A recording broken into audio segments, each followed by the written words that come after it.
ಶ್ರೀ ಜನಕಜ ರಮಣ ವಿಮಲ ಸರೋಜ ಸಂಭವ ಜನಕನನುಪಮ ರಾಜಶೇಖರ ವಿನುತ ನಿಖಿಳಾಮರ ಕಿರೀಟ ಜಯ ರಾಜಿತಾಮಲ ಲಲಿತ ಪದ ಪಂಕೇಜನಾನತ ಜನ ದಯಾಸುರ ಭೋಜ ತೊರಬಿಯರಾಯ ನರಹರಿ ಪಾಲಿಸುಗೆ ಜಗವ ನರಹರಿ ಪಾಲಿಸುಗೆ ಜಗವ. ಧರ್ಮ ಬಂಧುಗಳೇ, ರಾಮಾಯಣ ದರ್ಶನಂ ಪ್ರವಚನ ಮಾಲಿಕೆ 94ನೇ ಸಂಚಿಕೆಯನ್ನು ಪ್ರವೇಶ ಮಾಡ್ತಾ ಇದ್ದೇವೆ. ಬಹುಶಃ 4 ಸಂಚಿಕೆಯಲ್ಲಿ ರಾಮಪಟ್ಟಾಭಿಷೇಕದ ಮಂಗಲ ಮುಹೂರ್ತದ ಕಡೆಗೆ ನಾವು ಸಾಗ್ತಾ ಇದ್ದೇವೆ. ಸತ್ಯ, ಧರ್ಮ, ನ್ಯಾಯ, ನೀತಿ ಇದನ್ನು ಬದುಕಿನ ಉದ್ದಕ್ಕೂ ತಾನು ಅಳವಡಿಸಿಕೊಂಡು ಸಮಾಜದ ಎಲ್ಲ ವರ್ಗದವರ ಜೊತೆಗೆ ತಾರತಮ್ಯವಿಲ್ಲದೆ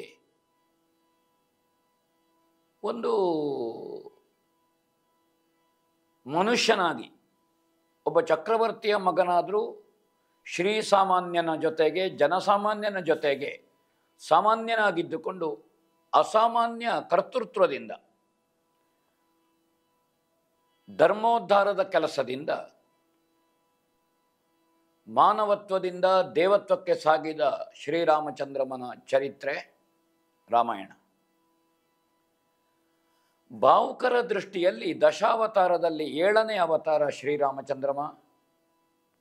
ಲೀಲಾವತಾರಗಳನ್ನು ಬಿಟ್ಟು ಭಗವಂತ ಮನುಷ್ಯನಾಗಿ ಅವತರಿಸಿ ಎಲ್ಲ ಕಷ್ಟ, ಸುಖ, ನೋವು, ನಲಿವು ಇದನ್ನು ಅನುಭವಿಸುತ್ತಾ ಮಹತ್ ಕಾರ್ಯಗಳನ್ನು ಸಾಧಿಸುತ್ತಾ ಸಾಗುವಂತಹ ಒಂದು ಚರಿತ್ರೆ ರಾಮನಾಯನ.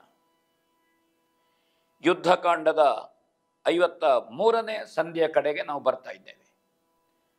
ಕಳೆದ ಸಂಚಿಕೆಯಲ್ಲಿ ನಾವು ಹನುಮಂತನ ಮೂಲಕವಾಗಿ ಸೀತೆಗೆ ಸಂದೇಶವನ್ನು ರಾಮ ಹೇಳಿ ಕಳಿಸ್ತಾನೆ. ರಾವಣಾದಿಗಳ ವಧೆ ಆಗಿದೆ, ಶಿಷ್ಟ ಸಂರಕ್ಷಣಾ ದುಷ್ಟ ದಮನ ಏನುಂಟು ಇದಾಗಿದೆ, ವಿಭೀಷಣ ಪಟ್ಟಾಭಿಷೇಕ ಆಯಿತು. ಸೀತೆಯ ಮನೋಧರ್ಮ ಹೇಗಿದೆ ಅಂತ ತಿಳಿಯುವುದಕ್ಕಾಗಿ ಹನುಮಂತನನ್ನು ಕಳುಹಿಸಿದ್ದು ನಾವು ಉಲ್ಲೇಖ ಮಾಡಿದ್ದೇವೆ. ಆ ವಿಚಾರವನ್ನು ಹನುಮಂತ ಸೀತೆಗೆ ಹೇಳಿ ರಾಮನಿಗೆ ತಂದೊಪ್ಪಿಸ್ತಾನೆ. ತುಂಬ ಸಂತೋಷದಲ್ಲಿದ್ದಾಳೆ. ಪತಿವ್ರತ ಶಿರೋಮಣಿಯಾದಂತಹ ಸೀತಾಮಾತೆ ಮತ್ತೆ ರಾಮನನ್ನು ಕಾಣುವಂತಹ ಉದ್ದೇಶ ಏನುಂಟು ಇದನ್ನು ಹೇಳುವಂತಹದ್ದು. ಮಾತ್ರ ಅಲ್ಲ, ವಿಭೀಷಣ ಪಟ್ಟಾಭಿಷೇಕಕ್ಕೆ ವ್ಯವಸ್ಥೆಗಳು. ಹಾಗೆ ವಿಭೀಷಣ ಪಟ್ಟಾಭಿಷೇಕ ಆಗ್ತದೆ.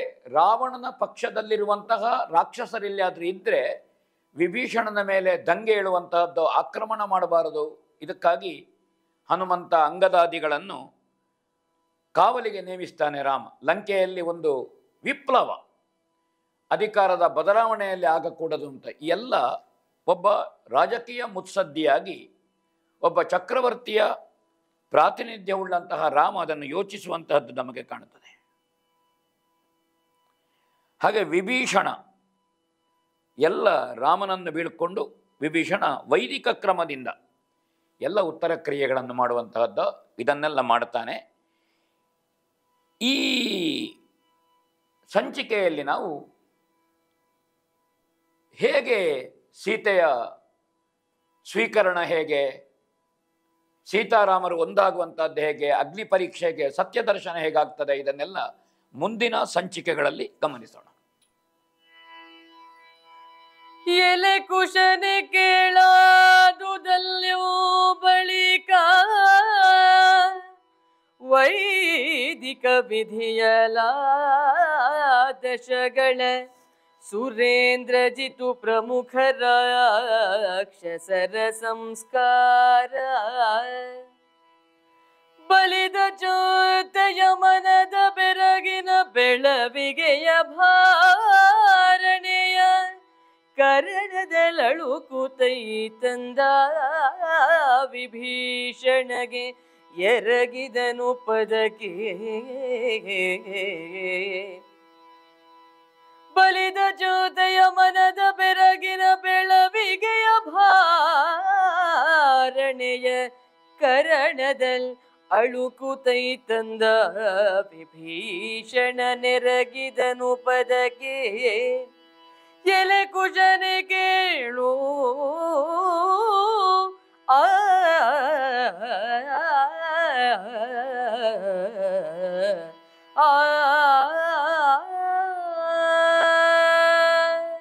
ಆದಿಕವಿಗಳು ಮಹರ್ಷಿ ವಾಲ್ಮೀಕಿಗಳು ತಮ್ಮ ಆಶ್ರಮದಲ್ಲಿ ಸೀತೆ ಹೆತ್ತಂತ ಅವಳಿ ಮಕ್ಕಳು ಕುಶ ಲವ ಅವರಿಗೆ ರಾಮನ ಅಯನವನ್ನು ಆ ಕಥೆಯನ್ನು ವ್ಯಾಖ್ಯಾನ ಮಾಡುವಂತಹದ್ದು ಆ ಆಖ್ಯಾನವನ್ನು ವೇದೋಕ್ತವಾಗಿ ವೇದದಲ್ಲಿ ಹೇಳಿದ ರೀತಿಯಲ್ಲಿ ರಾವಣನಿಂದ ತೊಡಗಿ ಇನ್ನು ಯಾರು ಇಂದ್ರಜಿತುವೋ ಕುಂಭಶ್ರವಣನೋ ಯಾರ್ಯಾರಿದ್ದಾರೆ ರಾವಣನ ಕುಟುಂಬಿಕರು ಅವರಿಗೆ ಔರ್ಧ್ವ ದೇಹಿಕ ಕಾರ್ಯವನ್ನು ವಿಭೀಷಣನ ನೇತೃತ್ವದಲ್ಲಿ ನಡೆಯಿತು ಅಂತ ಕವಿ ಹೇಳ್ತಾರೆ. ಹುಟ್ಟಿನಿಂದ ವಿಶ್ರವಸುವಿನ ಮಗನಾಗಿ ಈ ರಾವಣನ ಕುಟುಂಬಕ್ಕಿದ್ದಂತಹ ಹಿನ್ನೆಲೆ ಏನು, ಸಂಸ್ಕಾರದ ಹಿನ್ನೆಲೆ ವಾಂಶಿಕವಾದದ್ದು. ಮಾತೃಮೂಲದ ದಾನವತ್ವವನ್ನೋ ರಾಕ್ಷಸತ್ವವನ್ನೋ ಮೈಗೂಡಿಸಿಕೊಂಡು ರಾವಣ ಪ್ರವೃತ್ತಿ ವಿಜೃಂಭಿಸಿದೆ. ಆದರೆ ರಾವಣನಲ್ಲಿ ನಿತ್ಯ ಅನುಷ್ಠಾನಾದಿಗಳಿತ್ತು, ದೇವತಾರಾಧನೆ ಇತ್ತು, ಒಂದಷ್ಟು ಸಂಸ್ಕೃತಿಯೋ ಸಂಸ್ಕಾರವನ್ನು ಅನುಸರಣೆ ಮಾಡಿಕೊಂಡು ಬಂದಂತಹ ರಾವಣ ಅವನಿಗೆ ಏನು ವೇದದಲ್ಲಿ ಹೇಳಿರುವ ರೀತಿಯಲ್ಲಿ ಪಿಂಡೋದಕವೋ ಜಲತರ್ಪಣವೋ ತಿಲತರ್ಪಣವೋ ಇದು ನಡೆಯಿತು. ವಿಭೀಷಣ ಈ ಅಂತ್ಯ ಸಂಸ್ಕಾರವನ್ನು ಮುಗಿಸಿ ಒಂದು ರೀತಿಯ ಭೀತಿಯಿಂದ ಅಲ್ಲಿ ಭಕ್ತಿಯಿಂದ, ಭಯಮಿಶ್ರಿತವಾದಂತಹ ಭಕ್ತಿ, ದೇವರ ಭಯವೇ ಜ್ಞಾನದ ಆರಂಭ ಅಂತ ನಾವು ಹೇಳ್ತೇವೆ. ಹಾಗೆ ಒಂದು ದೇವಸ್ಥಾನದ ಮುಂದೆ ಕೀರ್ತಿ ಮುಖ ಇರ್ತದೆ, ಕೋರೆ ದಾಡೆ, ಕೆಂಪು ಕಣ್ಣು, ಹೊರಗೆ ಹಾಕಿದ ಕೆನ್ನಾಲಗೆ. ಅದು ಆತಂಕವನ್ನು ಹುಟ್ಟಿಸುವುದಕ್ಕಾಗಿ ಅಲ್ಲ, ನಮ್ಮ ಪ್ರಜ್ಞೆಯನ್ನು ಜಾಗೃತಗೊಳಿಸುವುದಕ್ಕಾಗಿ. ಬಾಗಿಲೊಳು ಕೈ ಮುಗಿದು ಒಳಗೆ ಬಾ ಯಾತ್ರಿಕನೇ. ಆ ಕೈ ಮುಗಿಯುವ ಪ್ರಜ್ಞೆ ಒಬ್ಬನಿಗೆ ಬರಬೇಕು ಅಂತಾದರೆ ಒಂದು ರೀತಿಯ ಅವನ ಪ್ರಜ್ಞೆಯನ್ನು ಜಾಗೃತಿಗೊಳಿಸುವ ಕೆಲಸವನ್ನು ಮಾಡಬೇಕು. ಆ ಕೀರ್ತಿ ಮುಖವನ್ನು ಕಂಡಾಗ ನಮಗೆ ಪ್ರಜ್ಞೆ ಜಾಗೃತ ಆಗುವಂತಹದ್ದು ಮತ್ತು ಅದು ದೃಷ್ಟಿಯನ್ನು ತೆಗೆಯುವಂತಹದ್ದು ಅಂತ ಒಂದು ರೂಢಿಯಲ್ಲಿ ನಂಬಿಕೆ ಇದೆ. ಇಲ್ಲಿ ಆ ರೀತಿಯ ಒಂದು ಭಕ್ತಿಯ ಜೊತೆಗಿನ ಅಳುಕು, ಒಂದು ಮುಜುಗರ, ಅದರಿಂದ ವಿಭೀಷಣ ರಾಮನ ಪಾದಗಳಿಗೆ ಬಂದು ಎರಗಿದನಂತೆ. ದೊಡ್ಡ ಮಟ್ಟಿನ ಕಾಣಿಕೆ ಸುವಸ್ತುಗಳು ಇದನ್ನು ಹೊಂದಿಕೊಂಡು ಬಂದಿದ್ದೆ. ಯಾಕೆಂದ್ರೆ ಲಂಕೆಯ ರಾಜ, ಲಂಕಾ ಸಾರ್ವಭೌಮ, ರಾಕ್ಷಸ ಸಾರ್ವಭೌಮ ಹೇಗೆ ಕಂಡುಕೊಳ್ಳಬೇಕು ರಾಮನನ್ನು, ಸೂರ್ಯವಂಶದ ಸಾರ್ವಭೌಮನನ್ನು ಹೇಗೆ ಕಂಡುಕೊಳ್ಳಬೇಕು? ಯಾವಾಗಲೂ ಸಮಾನ ಬಿರುದುಗಳುಳ್ಳ, ಸಮಾನ ಅಧಿಕಾರಗಳುಳ್ಳ ರಾಜರುಗಳಿರಬಹುದು, ಸಂತರಿರಬಹುದು, ಮಠಾಧಿಪತಿಗಳಿರಬಹುದು, ಸಾಧುಗಳಿರಬಹುದು, ಮುಖಾಮುಖಿಯಾಗುವಾಗ ಪರಸ್ಪರ ಅವರು ಸಮಾನ ಗೌರವದಿಂದ ಸ್ವಾಗತವನ್ನು ಅಥವಾ ನಮಸ್ಕಾರವನ್ನು ವಿನಿಮಯ ಮಾಡಿಕೊಳ್ಳುವಂತಹದ್ದು ಅದು ಶಾಸ್ತ್ರಸಮ್ಮತವಾದದ್ದು. ಹಾಗೆ ಆದರೆ ಯಾವ ತಾನು ರಾಕ್ಷಸ ಸಾರ್ವಭೌಮ ಎಂಬಂತಹ ಯಾವ ಅಧಿಕಾರದ ಅಹಮಿಕೆ ಇಲ್ಲದೆ ನೇರ ರಾಮನ ಪಾದಕ್ಕೆ ಆನತನಾಗುತ್ತಾನೆ. ವಿಭೀಷಣ. ಅವನು ಕೊಟ್ಟಂತಹ ಕಾಣಿಕೆ ಏನುಂಟು ಇದನ್ನು ರಾಮ ಸ್ವೀಕರಿಸಿ ಆ ಸಂದರ್ಭದಲ್ಲಿ ಜಾಂಬವ, ಹನುಮಂತ, ಸುಗ್ರೀವ, ಅಂಗದಾದಿಗಳು ಯಾರಿದ್ದಾರೆ ಕಪಿ ಮುಖ್ಯರು ಅವರನ್ನು ಕರೆದು ಅಪ್ಪಣೆ ಮಾಡಿದನಂತೆ. ಇವ ಮೊದಲು ನಮ್ಮ ಬಳಿಗೆ ಬರುವಾಗ ಆರಂಭದಲ್ಲಿ ಸಮುದ್ರದ ಈಚೆ ಬದಿಯಲ್ಲಿದ್ದರು. ರಾಮ ಮತ್ತು ಅವರ 77 ಕೋಟಿಯ ಈ ವಾನರ ಸೇನೆ ಏನುಂಟು ಇವರೆಲ್ಲ ತೆಂಕಣ ಸಾಗರದ ತುತ್ತ ತುದಿಯಲ್ಲಿದ್ದರು. ಮುಂದೆ ಧನುಷ್ಕೋಡಿ ಆಗ್ತದೆ, ಅಲ್ಲಿದ್ದರು. ಆಕಾಶ ಮಾರ್ಗದಲ್ಲಿ ಬರುವ ವಿಭೀಷಣನನ್ನು ಕಪಿಗಳೆಲ್ಲ ಆಕ್ಷೇಪ ಮಾಡ್ತಾರೆ. ಆದರೆ ರಾಮ ಅವರನ್ನು ಸ್ವೀಕರಿಸ್ತಾನೆ. ವಿಭೀಷಣ ಪ್ರಪತ್ತಿ ಅಥವಾ ವಿಭೀಷಣ ಶರಣಾಗತಿ. ಆ ಶರಣಾಗತಿಯ ಸಂದರ್ಭದಲ್ಲಿ ನಾವು ಆ ದಿವಸ ಏನು ಹೇಳಿದ್ದೇವೆ ಅಂದರೆ, ಲಂಕೆಯ ಪಟ್ಟಾಭಿಷೇಕ ನಿನಗೆ ಮಾಡ್ತೇನೆ ಅಂತ ಸಮುದ್ರದ ತಡಿಯಲ್ಲಿ ಸೈಕತದ ಮೇಲೆ ಕೂತ್ಕೊಡಿಸಿ ಆ ಉಪ್ಪು ನೀರಿನಿಂದ ವಿಭೀಷಣನಿಗೆ ಅಭಿಷೇಕ ಮಾಡಿಸಿದ ರಾಮ. ನೀನು ಮುಂದೆ ಲಂಕೆಯ ಅಧಿಪತಿ. ಹಾಗೆಯೇ ನಾನು ಏನನ್ನು ಹೇಳಿದ್ದೇನೆ ನಡೆಸಿಕೊಂಡಿದ್ದೇನೋ ಅದು ಇವತ್ತು ನಿಜ ಪಟ್ಟಾಭಿಷೇಕ ವಿಭೀಷಣನಿಗಾಯಿತು. ನಾವು ಆ ಮಾತನ್ನು ಉಳಿಸಿಕೊಂಡಿದ್ದೇವೆ. ಹೇಳಿದಂತೆ ರಾವಣಾದಿಗಳ ವಧೆ ಆಯಿತು, ದುಷ್ಟರ ವಧೆಯಾಗಿ ಲಂಕೆಯಲ್ಲಿ ಒಂದು ಧರ್ಮ ಸಾಮ್ರಾಜ್ಯದ ಪ್ರತಿಷ್ಠಾಪನೆ ಆಯಿತು ಅಂತ ರಾಮ ಹೇಳ್ತಾನೆ. ಆದರೆ ವಿಭೀಷಣನಿಗೆ ಆ ಹೊಗಳಿಕೆ ಬೇಕಾಗಿರಲಿಲ್ಲ. ಕೇಳೋಣ ವಿಭೀಷಣನ ಮಾತು. ಅರಸುತನ ಕೋಸುಗವೆ ಅಣ್ಣನ ಹರಣ ಕಂತ್ಯವ ಬಗೆದನೇ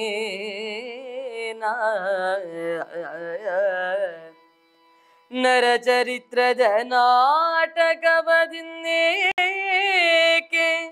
ದೇವರಿಗೆ ನರಚರಿತ್ರದ ನಾಟಕವದಿನ್ನೇಕೆ ದೇವರಿಗೆ ಪರವ ಪಡೆವನೈಸೆ ತಾನಿಹ ಕೆರವಿಗನಲ ದೇವರೀ ಪರಿ ಕರುಣಿಸುವರೇ ಕಷ್ಟ ವೃತ್ತಿಯ ನಿಂತನ ಸುರೇಂದ್ರ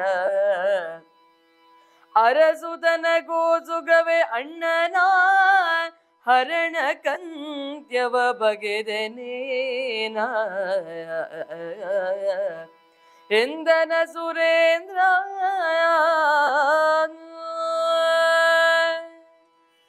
ಬಹಳ ಸಜ್ಜನಿಕೆಯಿಂದ ವಿನೀತನಾಗಿ ವಿಭೀಷಣ ಹೇಳ್ತಾನೆ, ನಾನೇನು ಲಂಕೆಯ ರಾಜ್ಯಾಧಿಕಾರವನ್ನು ಪಡೆಯುವುದಕ್ಕೆ ಬೇಕಾಗಿ ಅಣ್ಣ ರಾವಣನ ಮರಣವನ್ನು ನಾನು ಬಯಸಿದೆನೋ ಪ್ರಭು?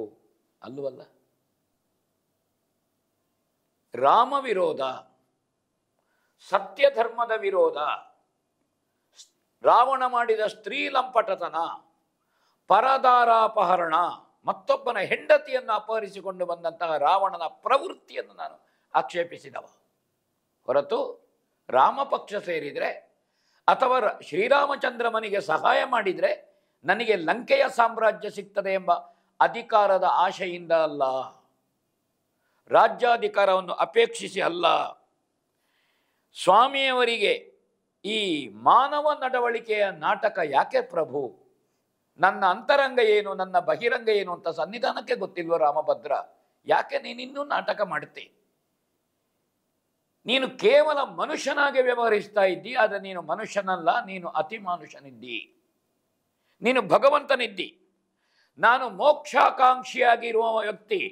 ಈ ಭವಬಂಧನದ ಬಿಡುಗಡೆಗಾಗಿ ನಾನು ಹಾತರೆಯ ಹೊರತು ನಾನು ಈ ಲೋಕಕ್ಕೆ ಹೊರಗಿನವನು. ಹೊಗಳಿಕೆಯ ಪಡಿಲಿಕ್ಕ ಅಥವಾ ಅಧಿಕಾರಕ್ಕ ನಾನಲ್ಲ, ಆಸೆ ಪಡುವವನಲ್ಲ. ನಾನು ಆಧ್ಯಾತ್ಮಿಕ ಚಿಂತನೆಯಲ್ಲಿರುವವ. ನನಗೆ ಯಾಕೆ ದೇವರೇ ಈ ರೀತಿ ಕಷ್ಟ ಕೊಡುತ್ತಿ, ನನ್ನನ್ನು ಹೊಗಳಿ ಅಥವಾ ನನ್ನನ್ನು ಅಧಿಕಾರದ ಆಶೆ ಉಳ್ಳವ ಅಂತ ಈ ಮಾತುಗಳಿಂದ ಯಾಕೆ ನನಗೆ ನೋವನ್ನು ಕೊಡ್ತಾ ಇದ್ದೀರಿ ಅಂತ ಕೇಳ್ತಾನೆ ಅವ. ಇಲ್ಲಿ ಕಾಣಿಸುವ ಸಮಸ್ತ ಲೋಕಕ್ಕೆ ತಾವು ಒಡೆಯರು. ಬರೇ ಅದು ಭರತಖಂಡ ಅಲ್ಲ, ಸಪ್ತದ್ವೀಪಗಳಲ್ಲ, ಈ ಲಂಕಾದ್ವೀಪ ಅಥವಾ 14 ಲೋಕ, ಚತುರ್ದಶ ಭುವನ ಅಂತ ಏನು ಹೇಳ್ತೇವೆ, ರಾವಣ ಒಡ್ಡಲೋಕ ಕೊಡ್ತಿದ್ದ, ಅಥವಾ ತ್ರಿದಶ ದಲ್ಲಣ ಅಂತ ಏನು ಹೇಳ್ತೇವೆ, ಇದೆಲ್ಲವೂ ತಮ್ಮ ಆಜ್ಞಾಶಕ್ತಿಯಲ್ಲಿ ಉಂಟು, ತಮ್ಮ ಅಧಿಕಾರದಲ್ಲಿ ಉಂಟು, ತಮ್ಮ ನಿಯಂತ್ರಣದಲ್ಲಿ ಉಂಟು. ಇದು ತಮ್ಮ ಪಾದಮೂಲದಲ್ಲಿ ಉಂಟು ಅಂತ ರಾಮಭದ್ರ ಅಂತ ಹೇಳ್ತಾನೆ. ಈ ರಾಜ್ಯ ಯಾರಿಗೆ ಬೇಕಾದರೂ ಕೊಡಬಹುದು ಲಂಕೆಯಲ್ಲಿ, ನಾನು ಅಪೇಕ್ಷಿತನಲ್ಲ. ನಿಮ್ಮ ಸೇವಕರಲ್ಲಿ ನೀವು ಯಾರಿಗೆ ಬೇಕಾದರೂ ಕೊಡಿ, ನನಗೆ ನೋವಿಲ್ಲ. ನನಗೆ ತಮ್ಮ ಪಾದ ಸೇವೆ ಎನ್ನುವಂತಹದ್ದು ಬಹಳ ಮುಖ್ಯ. ತಮ್ಮ ಪಾದಕ ಮೂಲದಲ್ಲಿ ಭಕ್ತಿ ಸಾಮ್ರಾಜ್ಯಕ್ಕೆ ನಾನು ಒಡೆಯನಾಗಬೇಕು ಹೊರತು ನನ್ನನ್ನು ಅಲ್ಲಿ ನಿಲ್ಲಿಸಬೇಕು, ಬೇರೆ ಯಾವುದಕ್ಕೂ ಅಲ್ಲ. ರಾಮ ಸೇವೆಯೇ ನನಗೆ ಅತ್ಯಂತ ಶ್ರೇಷ್ಠವಾದದ್ದು, ಅದರಲ್ಲಿ ನನಗೆ ಆಸಕ್ತಿ ಹೆಚ್ಚು ಅಂತ ವಿಭೀಷಣ ತನ್ನ ಮನೋಧರ್ಮವನ್ನು, ತನ್ನ ತ್ಯಾಗವನ್ನು ಶ್ರೀರಾಮಚಂದ್ರವನ ಮುಂದೆ ಹೇಳ್ತಾನೆ. ರಾಮನ ಮಾತು ಕೇಳೋಣ. ಕೆಲ ವಿಭೀಷಣ ಕೇಳಿದೆ ರಘುಕುಲದ ರಾಯರು ತಪ್ಪಿ ನುಡಿಯರು, ಹಳಿವು ಹೊರದಿದು ಸಿದ್ಧ ನಿನಗಿನ್ನೇಕೆ ಮರುಮಾತು. ಎಲೆ ವಿಭೀಷಣ ಕೇಳಿದೆ ಹೊಳಲಿಗಭಿಮುಖನಾಗು, ಮನದಲ್ಲಿ ಹಲವನೆಣಿಸದೆ ಮರಳಿ ಮಾತನು ಬಳಸಿದರೆ. ಹೊಳಲಿಗಭಿಮುಖನಾಗು, ಮನದಲ್ಲಿ ಹಲವನೆಣಿಸದೆ ಮರಳಿ ಮಾತನು ಬಳಸಿದರೆ. ನಮ್ಮಾಣೆ ಹೋಗುವುದರಸ ಬೀಳ್ಕೊಟ್ಟ ವಿಭೀಷಣ ಕೇಳಿದೆ.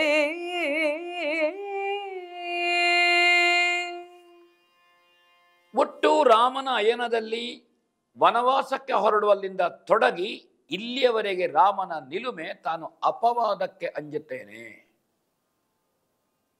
ಬೇರೆ ಯಾವುದಕ್ಕೂ ಅಲ್ಲ.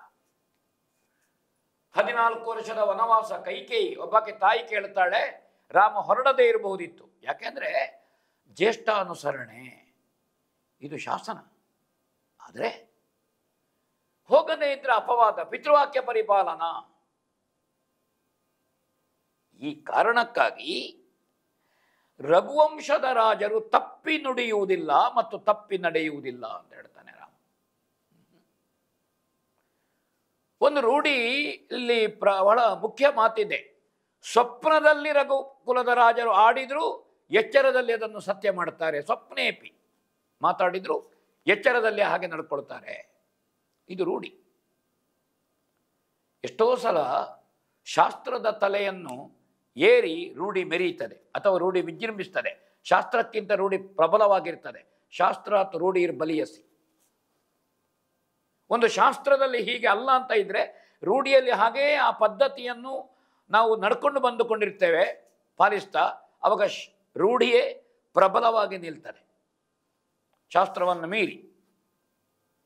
ಹಾಗೆ ರಾಮಭದ್ರ ಹೇಳುತ್ತಾನೆ, ನಿಂದೆಯನ್ನು ನಾನು ಹೊತ್ತುಕೊಳ್ಳುವುದಿಲ್ಲ. ನಿನಗೊತ್ತುಂಟು ಇದು ಸತ್ಯ. ನಾವು ಒಮ್ಮೆ ಬಾಯಿಯಲ್ಲಿ ಆಡಿದರೆ ಲಂಕೆಯನ್ನು ವಿಭೀಷಣ ನಿನಗೆ ನಾನು ಪಟ್ಟಾಭಿಷೇಕ ಮಾಡ್ತೇನೆ ಅಂತ ಹೇಳಿದ ಮೇಲೆ ಮತ್ತೆ ಲಂಕೆಯ ಅಧಿಕಾರವನ್ನು ಇನ್ನೊಬ್ಬನಿಗೆ ಕೊಡುವುದಾ ಅಥವಾ ನಮ್ಮ ಇನ್ನೊಬ್ಬ ಸೇವಕನಿಗೆ ಕೊಡುವುದರಲ್ಲಿ ಯಾವ ಅರ್ಥವೂ ಇಲ್ಲ. ನಮ್ಮ ಸಂಕಲ್ಪವೂ ಹಾಗಿಲ್ಲ. ಹಾಗಾದ ಕಾರಣ ನೀನು ಯಾವ ಪ್ರತ್ಯುತ್ತರವನ್ನು ಕೊಡಬೇಡ. ನಿನ್ನ ಮನಸ್ಸು ಏನು ಅಂತ ನನಗೆ ಅರ್ಥ ಆಯಿತು. ನಿಮ್ಮೆಲ್ಲರ ಪ್ರೀತಿ, ನೀವು ನನಗೆ ಕೊಡುವಂತಹ ಗೌರವ, ಇದು ನಮ್ಮ ಮನೆತನಕ್ಕೆ ಕೊಡುವಂತಹ ಗೌರವ, ಸೂರ್ಯವಂಶಕ್ಕೆ ಕೊಡುವ ಗೌರವ. ಇನ್ನು ಪುನಃ ಮಾತಾಡಬೇಡ. ನನ್ನ ಆಣೆ ಉಂಟು ವಿಭೀಷಣ, ನೀ ಮಾತಾಡಿದರೆ ಯಾವ ಮಾತು ಇಲ್ಲ. ಹಾಗಾದರೆ ಹೋಗು. ನೀನು ಸಂಭ್ರಮದಿಂದ ವೈಭವದಿಂದ ಪಟ್ಟಾಭಿಷೇಕ ಮಹೋತ್ಸವ ಏನುಂಟು, ಲಂಕೆ ಆಡಳಿತ ಏನುಂಟು, ಅದನ್ನು ನೀನು ವಹಿಸಿಕೊಳ್ಳಬೇಕು. ರಾಜ್ಯಾಧಿಕಾರವನ್ನು ನೀನೇ ಆಳಬೇಕಾದವ. ನೀನೇ ರಾವಣನ ತಮ್ಮನಿದ್ದಿ. ಜನ ನಿನ್ನಂತಹ ಸಜ್ಜನರ ಆಡಳಿತವನ್ನು ಸತ್ಪ್ರಜೆಗಳು ಬಯಸ್ತಾ ಇದ್ದಾರೆ ಅಂತ ರಾಮ ಹೇಳ್ತಾನೆ. ಹಾಗೆ ಅಮರಾವತಿಗೆ 2 ಲಂಕೆಯನ್ನು ಅಲಂಕರಿಸಿದಿರಂತೆ. ಎಲ್ಲ ತಳಿರು, ತೋರಣ, ರಂಗವಲ್ಲಿ ಏನೆಲ್ಲ ಅಲಂಕಾರಗಳುಂಟ ಅದನ್ನು ಮಾಡಿದ್ರಂತೆ. ಕೇಳೋಣ. ಬಳಿಕ ಮಂಗಳವಾದ್ಯರ ಭಸದಲ್ಲಿ ಇಳೆಯ ವಿಭುಧರ ನಿಗಮ ಮಂತ್ರದ ಕಳಕಳದಲಿನ ಸುತ ಸುಮಿತ್ರ ಆತ್ಮಜರ ಹರಕೆಯಲಿ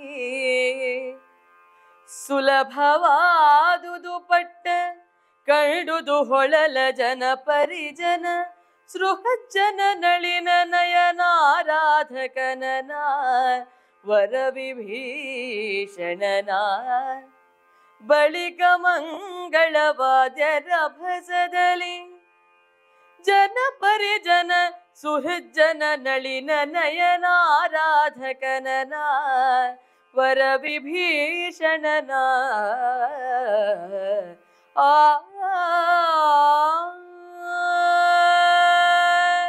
ವಿಭೀಷಣ ಪಟ್ಟಾಭಿಷೇಕ ತುಂಬ ಸೊಗಸಾಗಿ ಹಾಡಿದರು. ಪಟ್ಟಾಭಿಷೇಕದ ಸಂದರ್ಭವನ್ನು ಕಾವ್ಯಶ್ರೀಯವರು ಮಂಗಳವಾದ್ಯ, ಬ್ರಾಹ್ಮಣರ ವೇದಘೋಷ, ಹಾಗೆ ಸುಗ್ರೀವ ಲಕ್ಷ್ಮಣರ ಆಶೀರ್ವಾದ ಪಡ್ಕೊಂಡು ವಿಭೀಷಣ ಸಿಂಹಾಸನವನ್ನು ಏರಿದ ಅಂತ ಹೇಳ್ತಾನೆ ಕವಿ. ಕಪಿರಾಜನಾದಂಥ ಸುಗ್ರೀವನ ಆಶೀರ್ವಾದ ಯಾಕೆ ಪಡ್ಕೊಳ್ಬೇಕು ವಿಭೀಷಣ? ವಯಸ್ಸಿಗಿಂತೆಷ್ಟೋ ಕಿರಿಯ ರಾಮಾನುಜನಾದಂಥ ಲಕ್ಷ್ಮಣನ ಆಶೀರ್ವಾದವನ್ನು ಯಾಕೆ ಪಡ್ಕೊಳ್ಬೇಕು ವಿಭೀಷಣ? ಒಂದು ಮಂಗಲ ಕಾರ್ಯದಲ್ಲಿ,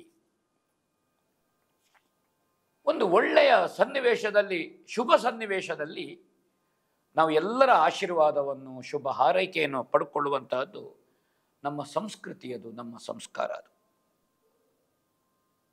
ಆಗ ಎಲ್ಲರ ಇದ್ದುಕೊಂಡು ಜಾಂಬವನ, ಅಂಗದನ, ಯಾರ್ಯಾರು ಕಪಿ ಮುಖ್ಯರು, ಹನುಮಂತಾದಿಗಳು, ಇವರೆಲ್ಲ ಪ್ರಮುಖರು ಇದ್ದುಕೊಂಡು ರಾಮಚಂದ್ರಮನ ಆಶೀರ್ವಾದದಂತೆ, ನಿರ್ದೇಶನದಂತೆ, ಲಕ್ಷ್ಮಣನ ನೇತೃತ್ವದಲ್ಲಿ ವಿಭೀಷಣನಿಗೆ ಪಟ್ಟಾಭಿಷೇಕ ಆಯ್ತಂತೆ.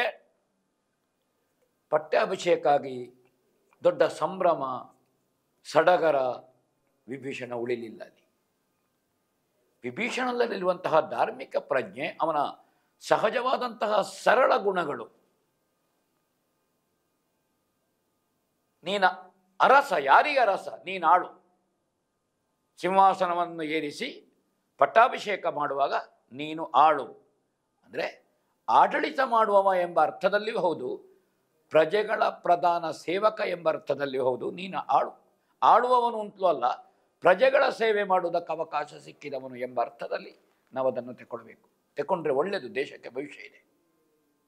ಇದು ಅಧಿಕಾರದ ಇರುವಂತಹದ್ದು ಚಲಾವಣೆ ಮಾಡಲಿಕ್ಕೆ, ಅಹಂಕಾರ ಮಾಡಲಿಕ್ಕೆ ಅಲ್ಲ. ಅಧಿಕಾರ ಜನಸೇವೆಗಿರುವಂತಹದ್ದು. ಹಾಗೆ ವಿಭೀಷಣ ಮತ್ತೊಮ್ಮೆ ಏನು ಪಟ್ಟಾಭಿಷೇಕ ಆಯಿತು, ರಘುಕುಲ ಚಕ್ರವರ್ತಿಯ ಪಾದಗಳಿಗೆ ಮತ್ತೆ ರತ್ನಗಳು, ದಿವ್ಯಾಭರಣಗಳು, ಆನೆ, ಕುದುರೆ, ವಾಹನ ಎಲ್ಲವನ್ನು ತರುಣಿಯರಲ್ಲಿ ಹೊರಿಸಿಕೊಂಡು ಬರ್ತಾನಂತೆ. ಅವರ ಜೊತೆಗೆ ಲಕ್ಷ್ಮಣ, ಜಾಂಬವ, ಸುಗ್ರೀವ, ಹನುಮಂತ, ನೀಲ, ಅಂಗದಾದಿಗಳಿರ್ತಾರೆ. ಭಾರಿ ದೊಡ್ಡ ಸಂಖ್ಯೆಯಲ್ಲಿ ಮತ್ತೊಮ್ಮೆ ರಾಮನಿಗೆ ಸಮರ್ಪಣೆ ಮಾಡಿದ್ರು ವಿಭೀಷಣನಿಗೆ ತೃಪ್ತಿ ಇಲ್ಲ.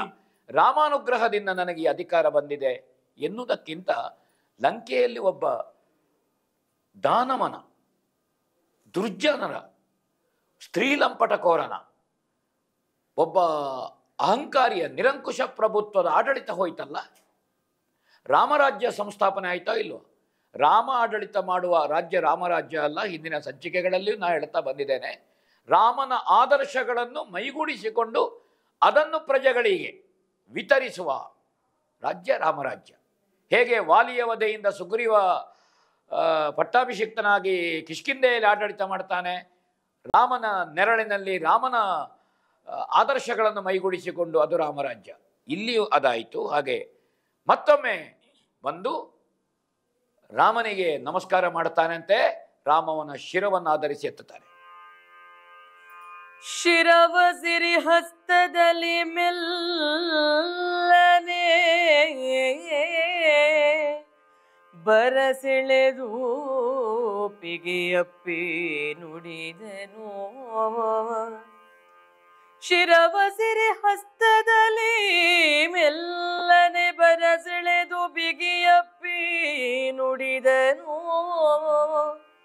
ದರಹಸಿತ ಮುಖದಿಂದ ನಿಜ ಶರಣಂಗೆ ವಿನಯದಲ್ಲಿ ಧರೆಯ ವೈಭವ ಸಹಿತ ಲಂಕಾಪುರವಾಯಿತ್ತೆನು. ಧರೆಯ ವೈಭವ ಸಹಿತ ಲಂಕಾಪುರವನಿತ್ತೆನು. ನಿನಗೆ ನಿನ್ನುಪಚರಣೆ ಬಂದ ದುದು ಪುರಕ್ಕೆ ಕಳುಹಿ ಕಾಣಿಕೆಯನಿಂದ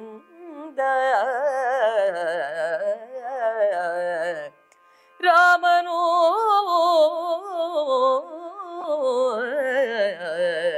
ಆ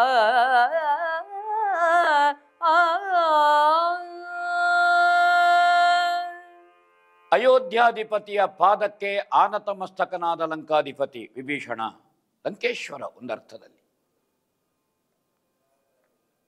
ಶಿರವನ್ನು ಎತ್ತಿ ಎದೆಗಾನಿಸಿಕೊಂಡರಂತೆ ರಾಮ, ಬರಸೆಳೆದು ಬಿಗಿದಪ್ಪಿದ್ರಂತೆ ರಾಕ್ಷಸ ಸಾರ್ವಭೌಮನನ್ನು. ಪರಮ ಭಾಗವತ, ಏನು ಪ್ರಹ್ಲಾದನಿಗಿಂತ ಕಡಿಮೆಯವನಲ್ಲ ವಿಭೀಷಣ. ಈ ಭೂಮಿಯ ಏನು ವೈಭವ ಉಂಟು, ರಾಜ್ಯಾಡಳಿತ ಉಂಟು, ಸಂಪತ್ತೇನುಂಟು, ನನ್ನ ಪಾದ ಮೂಲಕ ಏನು ಇಟ್ಟಿದ್ದೀವಿ ವಿಭೀಷಣ, ಸರ್ವಸ್ವವನ್ನು ನಿನಗೆ ಕೊಟ್ಟಿದ್ದೇನೆ, ನನಗೆ ಬೇಡ. ನಾನೇನು ಸಂಪತ್ತಿಗೆ ಬೇಕಾಗಿ ಬಂದನ ಲಂಕೆಗೆ? ಅಲ್ಲ, ಅಧರ್ಮದ ನಾಶಕ್ಕೆ ಬಂದಿದ್ದೇನೆ, ಧರ್ಮದ ಪುನರುತ್ಥಾನಕ್ಕೆ ಬಂದಿದ್ದೇನೆ. ನಾನು ಸೀತಾಪ್ರಾಪ್ತಿ ನೆಪ ರಾಮನಿಗೆ, ಅದನ್ನು ಯಾವಾಗಲೂ ಮಾಡಬಹುದಿತ್ತು.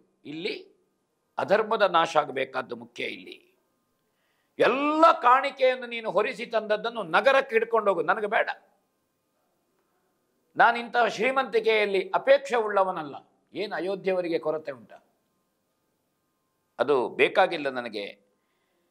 ಇದನ್ನು ಸ್ವೀಕರಿಸದೆ ಸಮಸ್ತವನ್ನು ಲಂಕಾಪಟ್ಟಣಕ್ಕೆ ರಾಮ ಹಿಂದಿರುಗಿಸ್ತಾನೆ. ವಿಭೀಷಣ ಹೇಳುತ್ತಾನೆ, ಸ್ವಾಮಿ, ನಾನು ಹತ್ತಿರದ ಸೇವಕನಾಗಿದ್ದರೆ ನಿನಗೆ, ನನ್ನಲ್ಲಿ ಬಹಳ ಪ್ರೀತಿ ನಿನಗುಂಟು, ನನ್ನಲ್ಲಿ ಅನುಗ್ರಹದ ಭಾವ ಉಂಟು, ನಾನು ತುಂಬ ಆತ್ಮೀಯ, ತುಂಬ ಹತ್ತಿರದವನಾದರೆ ನನ್ನದು ಪ್ರಾರ್ಥನೆ ಉಂಟು ಅಂತ ಹೇಳ್ತಾನೆ. ಒಂದು ವರವನ್ನು ದಯಪಾಲಿಸಬೇಕು ನನಗೆ ಅಂತ ಹೇಳ್ತಾನೆ. ನನಗೊಂದು ಅನುಗ್ರಹ ಮಾಡಬೇಕು, ನೀವು ಹತ್ತಿರದವ ಅಂತ ಆದರೆ. ರಾಮ ಹೇಳ್ತಾನಂತೆ, ಹಾಗೆ ಮಾತುಂಟ, ನೀನೇನು ಅನ್ಯನೋ ದೂರದವನೋ ಅಲ್ಲವಲ್ಲ, ನೀನು ಏನು ಬೇಕೋ ಅದನ್ನು ನನ್ನ ಹತ್ರ ಕೇಳಬಹುದು, ನೀನು ಕೇಳಿದ್ದನ್ನು ನಾನು ಕೊಡ್ತೇನೆ ಅಂತ ರಾಮ ಹೇಳ್ತಾನೆ. ಏನು ಕೇಳುತ್ತಾನೆ ವಿಭೀಷಣ ನೋಡೋಣ. ಆವ ಕಾರ್ಯ ನಿಮಿತ್ತ ವಿಜಯಂ ಗೈವುದಾಯಿತು ಪುರಕ್ಕೆ, ದೇವರದಾವ ಕಾರ್ಯ ನಿಮಿತ್ತ ಜಯಿಸಿದಿರಿ ದಶಾನನ. ಈ ವಿವೇಕ ಸ್ಥಿತಿಯ ನಂತರ ಭಾವದಲ್ಲಿ ಬಳಸಿದಿರಿ ಭೃತ್ಯನ ಭಾವವೇನೆಂಬುದನ್ನು ಚಿತ್ತೈಸಿದಿರಿ ನೀವದ ದೇವಾ. ಅದನ್ನು ಒಗಟಾಗಿ ವಿಭೀಷಣ ಹೇಳ್ತಾನೆ, ಬಹಳ ಮಾರ್ಮಿಕವಾಗಿದೆ. ಯಾವ ಕಾರ್ಯೋದ್ದೇಶದಿಂದ ಲಂಕಾ ನಗರಕ್ಕೆ ತಾವು ಪ್ರವೇಶ ಮಾಡಿದ್ದೀರಿ ಅಂತ ನನಗೆ ಗೊತ್ತುಂಟು ಹೇಳ್ತಾನೆ ವಿಭೀಷಣ. ನೋಡಿ, ಯಾಕೆ ಬಂದಿದ್ದೀರಿ, ದಯಮಾಡಿಸಿದ್ದೀರಿ ಪ್ರಭು. ಆ ಕಾರ್ಯದ ನೆಪದಿಂದ ರಾವಣನನ್ನು ಜಯಿಸಿದ್ರ ನೋಡಿ.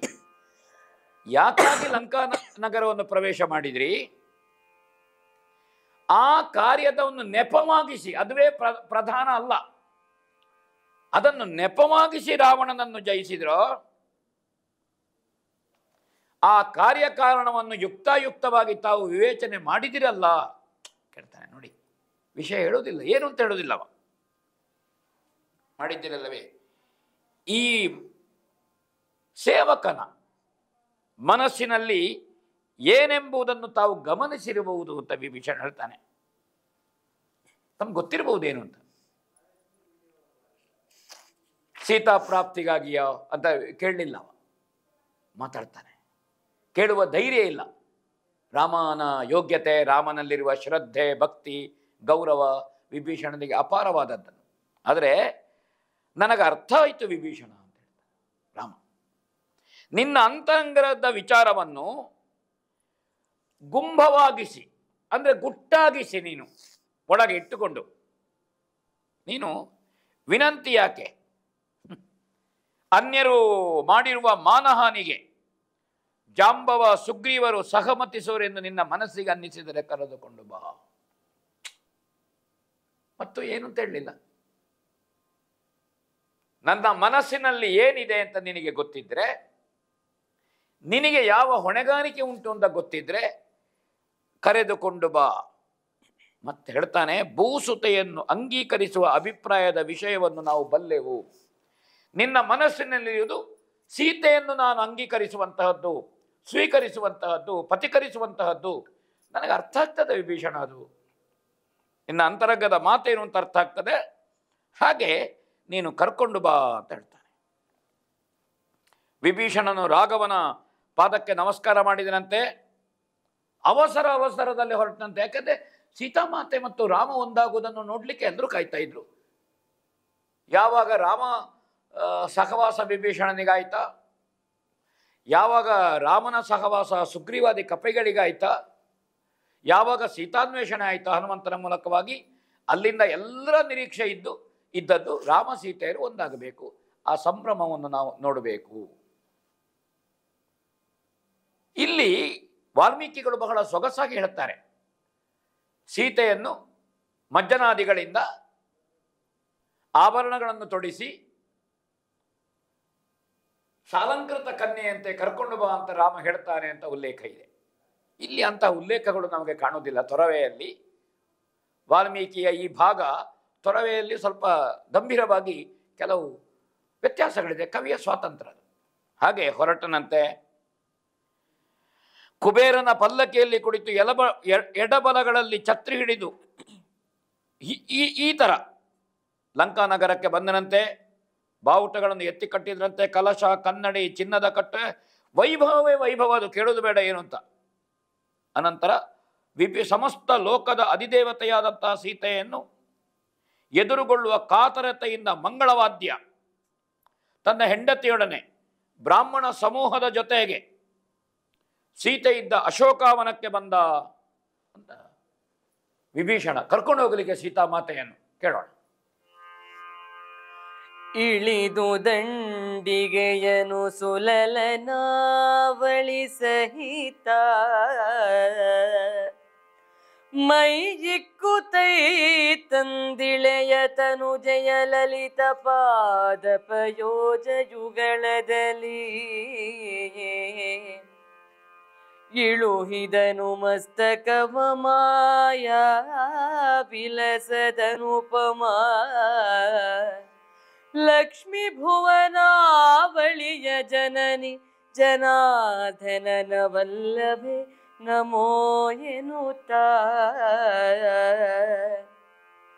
ಇಳಿದು ದಂಡಿಗೆಯನು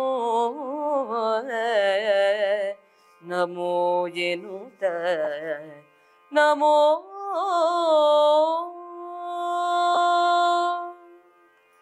ಪಲ್ಲಕ್ಕಿಯಲ್ಲಿ ಬಂದಿದ್ದಾನೆ ವಿಭೀಷಣ. ರಾಕ್ಷಸ ಸಾರ್ವಭೌಮ ಸಪತ್ನೀಕನಾಗಿ ಬಂದಿದ್ದಾನೆ. ಜೊತೆಗೆ ಓರಗೆಯವರೆಲ್ಲ ಇದ್ರು, ಸೇವಕಿಯರಿದ್ರು. ಒಬ್ಬ ರಾಕ್ಷಸ ರಾಜನಿಗೆ ಹೇಗಿರಬೇಕು ಆ ಎಲ್ಲ ಇದರಿಂದ ಬಿರುದು ಬಾವಲಿಗಳ ಜೊತೆಗೆ ವಿಭೀಷಣ ಬರ್ತಾನೆ ಇಲ್ಲಿ. ಆದರೆ ತನ್ನ ಪತ್ನಿಯರೊಡನೆ ಅಂತ ಹೇಳ್ತಾರೆ ಇಲ್ಲಿ. ಬಂದು ಬಹಳ ವಿನೀತನಾಗಿ ಮಾಯಾವಿಲಾಸದ ಲಕ್ಷ್ಮೀದೇವಿ, ಸಮಸ್ತ ಲೋಕಗಳ ತಾಯಿ, ಜನಾರ್ದನನ ಪತ್ನಿ ಮಹಾಲಕ್ಷ್ಮಿ ತಾವು. ಹಾಗೆ ಭೂಸುತೆಯ ಪಾದಗಳ ಮೇಲೆ ಸಪತ್ನೀಕನಾಗಿ ನಮಸ್ಕರಿಸ್ತಾನೆ ಅಂತ ವಿಭೀಷಣ ವಿನೀತನಾಗಿ. ಅದೇ ಭಕ್ತಿ, ಅದೇ ಶ್ರದ್ಧೆ, ಅದೇ ಪ್ರಾಮಾಣಿಕತನ, ಅದೇ ವಿಧೇಯತನ, ಏನು ಸರಳ ಜೀವನ ಕ್ರಮಗಳು ವಿಭೀಷಣನಲ್ಲಿತ್ತು. ನಿಮ್ಮ ಪತಿಯ ಕಿಂಕರ ನಾನು, ನಿಮ್ಮ ಸೇವಕ ನಾನು ಸದಾ. ತಾಯಿ, ನಾನು ರಾಕ್ಷಸ ಸಾರ್ವಭೌಮ ಅಂತ ಬೀಗುವಿಕೆ ಇಲ್ಲ. ಬಾದಿ ಹೇಳ್ತಾನೆ, ನಮ್ಮ ಮೇಲೆ ನಿಮ್ಮ ದಯೆಯುಂಟಾಗಬೇಕು ತಾಯಿ. ನಮ್ಮ ಕಾರಣದಿಂದ ನೀವು ದಣಿಯಬೇಡಿ. ಈಗಾಗಲೇ ನೀವು ತುಂಬ ದಣದ್ರಿ ನಮ್ಮಿಂದಾಗಿ, ರಾಕ್ಷಸರಿಂದಾಗಿ. ನಮ್ಮ ಅಣ್ಣ ಮುಂದಾಗುವುದನ್ನು ತಿಳಿಯದೆ ತಾನು ಸತ್ತು ಹೋಗ್ತೇನೆ, ದುರಂತಕ್ಕೆ ಸಾಗುತ್ತದೆ, ಲಂಕೆಯಲ್ಲಿ ನನ್ನವರೆಲ್ಲ ಸಾಯ್ತಾರೆ ಅಂತ ತಿಳಿಯದೆ ಹೀಗೆ ಮಾಡಿದ. ಅದರಿಂದಾಗಿ ಅವ ಕಳ್ಕೊಂಡ. ನಿಮ್ಮ ಪಾದದಲ್ಲಿ ಶರಣಾಗಿದ್ದೇವೆ, ನೀವು ನಮ್ಮನ್ನು ಕಾಪಾಡಬೇಕು ಅಂತ ಸೀತೆಯಲ್ಲಿ ತನ್ನ ಕಳಕಳಿಯನ್ನು ಮುಂದಿಡ್ತಾನೆ. ಆ ಮಹಾತಾಯಿ ಏನು ಹೇಳ್ತಾರೆ ಕೇಳೋಣ. ನವೆದಿರಾರಣ್ಯದಲ್ಲಿ ಸೆರೆಯಲಿ ಸವೆದಿರನ್ನ ಬರೆಮ್ಮ ಪೂರ್ವಜ ಅವಗುಣಗಳ ಮರೆದು ಮೆರೆವುದು ನಿಮ್ಮ ಸದ್ಗುಣವ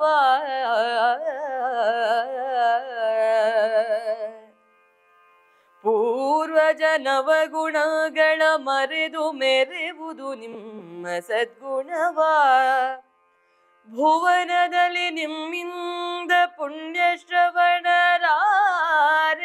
ದೇವಿ ಭುವನದಲ್ಲಿ ನಿಮ್ಮಿಂದ ಪುಣ್ಯ ಶ್ರವಣರಾರೆಲೆ ದೇವಿಗೆ ನಿಮ್ಮುವನು ನೆನೆದವರೇನು ಧನ್ಯರೋ ನಿಮ್ಮುವನು ನೆನೆದವರೇನು ಧನ್ಯರೋ ಲೋಕದೊಳಗಿಂದ ನಿಮ್ಮುವನು ನೆನೆದವರೇನು ಧನ್ಯರೋ ಲೋಕದೊಳಗಿಂದ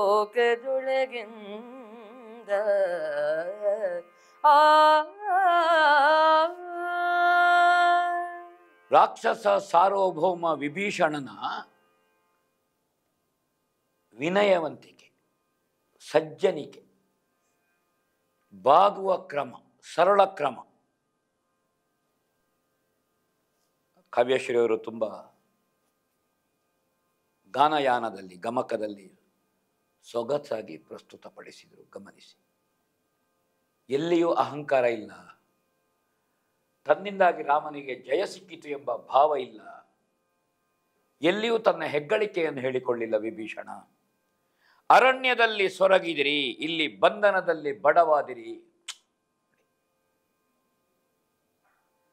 ತವರ ಮನೆಯಲ್ಲಿದ್ದ ವೈಭವ ಬೇರೆ, ಜನಕನಲ್ಲಿ ಗಂಡನ ಮನೆಗೆ ಬಂದು ರಾಜಶ್ರೀ ದಶರಥನ ಮನೆಯ ಅರಮನೆಯಲ್ಲಿದ್ದ ವೈಭವ ಬೇರೆ, ಎಲ್ಲ ಕಳ್ಕೊಂಡು ವನವಾಸಕ್ಕೆ ಬಂದದ್ದು ಸಣ್ಣ ಪ್ರಾಯದಲ್ಲಿ. ಅಣ್ಣನ ಅವಗುಣಗಳನ್ನು ಮರೆತು ನಿಮ್ಮ ಸದ್ಗುಣವನ್ನು ಮೆರೆಯಬೇಕು. ಮನಸ್ಸಿನ ಮೂಲೆಯಲ್ಲಿ ರಾವಣನ ಬಗ್ಗೆ ತಿರಸ್ಕಾರ ಭಾವ ಏನಾದಿದ್ರೆ ಎಲ್ಲ ಬಿಟ್ಟು ಬಿಡಬೇಕು ತಾಯಿ. ನಾನು ರಾವಣ ಸಹೋದರ ಅಂತ ನನ್ನಲ್ಲಿ ಏನಾದರೂ ಅಂತಹದ್ದಿರಬಾರದು ಹೇಳ್ತಾನೆ. ಲೋಕದಲ್ಲಿ ನಿಮಗಿಂತ ಭಾಗ್ಯಶಾಲಿಗಳು ಯಾರು, ಪುಣ್ಯಶಾಲಿಗಳು ಯಾರು? ನಿಮ್ಮನ್ನು ಸ್ಮರಿಸಿದವರು ಲೋಕದಲ್ಲಿ ಧನ್ಯರು. ವೈಕುಂಠದಿಂದ ಶ್ರೀಮನ್ನಾರಾಯಣನ ಜೊತೆಗಿರುವಂತಹ ಲಕ್ಷ್ಮಿ ಸೀತೆಯಾಗಿ ಬಂದದ್ದು ಶ್ಲಾಘಿಸಿದನಂತೆ. ತನ್ನ ಪ್ರಾಣಪ್ರಿಯನ ಭಕ್ತನ ರತ್ನಖಚಿತವಾದಂತಹ ಕಿರೀಟವನ್ನು ಸೀತೆ ಕೈಗಳಿಂದ ಮೇಲೆತ್ತಿದ್ಲಂತೆ. ಸೀತೆಯ ಕಾಲಿಗೆ ಬೀಳುತ್ತಾಳೆ, ನಮಸ್ಕರಿಸ್ತಾನೆ. ವಯಸ್ಸಿನಿಂದ ಅಥವಾ ಪರಮಭಾಗವತೋತ್ತಮನಾಗಿ ಸಜ್ಜನಿಕೆಯಿಂದ ಇರುವಂಥ ವಿಭೀಷಣನಿಗೆ ಯಾವ ಮುಜುಗರವೂ ಇಲ್ಲದೆ ನಮಸ್ಕರಿಸಿದ್ದಾನೆ. ಮೇಲಕ್ಕೆತ್ತಿ, ಕಲಿವಿಭೀಷಣ ಅರಸನಿಗೆ ನಿನ್ನಿಂದ ಜಯ ಉಂಟಾಯಿತು. ರಾಮಪ್ರಭುವಿಗೆ ಜಯ ಸಿಕ್ಕಿದೇಗೆ ನಿನ್ನಿಂದ ಜಯ ಆದದ್ದದು. ನಿನ್ನಂತಹ ಸೇವಕರು ಜಗತ್ತಿನಲ್ಲಿ ಯಾರಿದ್ದಾಳೆ ಅಂತ ಸೀತೆ ಹೇಳ್ತಾಳೆ. ಚರಾಚರದ ಚೈತನ್ಯ ಸ್ವರೂಪಿ ಶ್ರೀರಾಮಚಂದ್ರ, ಅವನ ಮಾತುಗಳು ಬ್ರಹ್ಮನ ತಂದೆ, ಅಳತೆಗೆ ಸಿಗದವನು, ಆದಿ ಮಧ್ಯ ಅಂತ್ಯ ರಹಿತನು. ರಾಮಪ್ರಭು ಯಾರು ನಮಗೊತ್ತುಂಟು. ವೈಕುಂಠವಾಸಿ, ಧರೆಗಿಳಿದು ಬಂದದ್ದು ಶ್ರೀಮನ್ನಾರಾಯಣ. ಶ್ರೀರಾಮನ ಸೇವೆಗೆ ನಾವು ಎಷ್ಟರವರು ಅಂತ ಹೇಳ್ತಾನೆ ವಿಭೀಷಣ. ಏನು ರಾಮನಿಗೆ ಸಹಕಾರ ಮಾಡೋದು? ನನ್ನ ಸಹಾಯ ಏನು? ನಾನು ಭಗವಂತನಿಗೆ ಮಾಡಿದ ಸೇವೆ ಅದು. ಅದು ಗಮನಿಸಬೇಕಾದ ಸೇವೆ ಅಲ್ಲ. ಅದು ಎಂಥದ ಒಂದು ಅಡಿಲ ಸೇವೆ ಅಂತ ನಾವು ಸೇತುಬಂಧನದಲ್ಲಿ ಏನು ಹೇಳ್ತೇವೆಯೋ ಆ ರೀತಿ ಅದು ನಮ್ಮ ಕರ್ತವ್ಯ. ದೇವರ ಸೇವೆ ಮಾಡಬೇಕಾದ್ದು ನಮ್ಮ ಕರ್ತವ್ಯ. ಆತನಿಗೆ ಸಹಾಯ ಮಾಡುತ್ತೇವೆ ಅಂತ ಹೇಳುವುದವರು ಯಾರಿದ್ದಾರೆ? ಆತನಿಗೆ ಸಹಾಯ ಮಾಡುವುದಲ್ಲ, ದೇವರ ಸೇವೆ ಮಾಡುವುದು. ಹಾಗೆ ಹೇಳ್ತಾನೆ ಅವ, ನಿಮಗೆ ಭಕ್ತನ ಮೇಲೆ ಪ್ರೇಮ ಇದು, ನನ್ನ ಮೇಲಿರುವ ಪ್ರೀತಿ, ನಿಮ್ಮ ಮನೆತನದ ಪರಂಪರೆ ಇರುವಂತಹ ಸದ್ಗುಣ ಅದು, ನನ್ನನ್ನು ಹೊಗಳುವಂತಹದ್ದು. ನಾನಂತಹದ್ದು ಯಾವುದನ್ನು ಬಯಸುವುದಿಲ್ಲ ತಾಯಿ. ಹಾಗಾದ ಕಾರಣ ಇದು ರಾಮ ಸೇವೆ, ಸೇವಾ ದುರಂದರ ಅಂತ ಮಾಡಿದ್ದೇನೆ. ವಿಭೀಷಣ ಮುಂದುವರೆದಾಡ್ತಾನೆ. ದೇವಿ ನಿಮ್ಮನು ತರಲು ನಿಮ್ಮಯ ಜೀವಿತೇಶನು ಕರೆದು ಬೆಸಸಿದನು. ಆವ ಸಂಶಯ ಬೇಡ ತಾ ಹೋಗ್ಯದು ಕರುಣದಲ್ಲಿ. ನೀವು ವಿಜಯೋಗೈಯಬೇಕದು ಆ ವಿಭೀಷಣ ಕೈ ಮುಗಿಯೇ. ಆವ ಸಂಶಯ ಬೇಡದ ಹೋಗದು ಕರುಣದಲ್ಲಿ. ನೀವು ವಿಜಯೋಗೈಯಬೇಕದ ವಿಭೀಷಣ ಕೈ ಮುಗಿಯೇ. ರಾಜೀವ ಮುಖಿ ನೆನೆದಿದ್ದಳು ಆ ರಘುರಾಮಚಂದ್ರಮನ. ನೆನೆದಿದ್ದಳು ರಾಜೀವ ಮುಖಿ ರಘುರಾಮಚಂದ್ರಮನ. ರಾಮ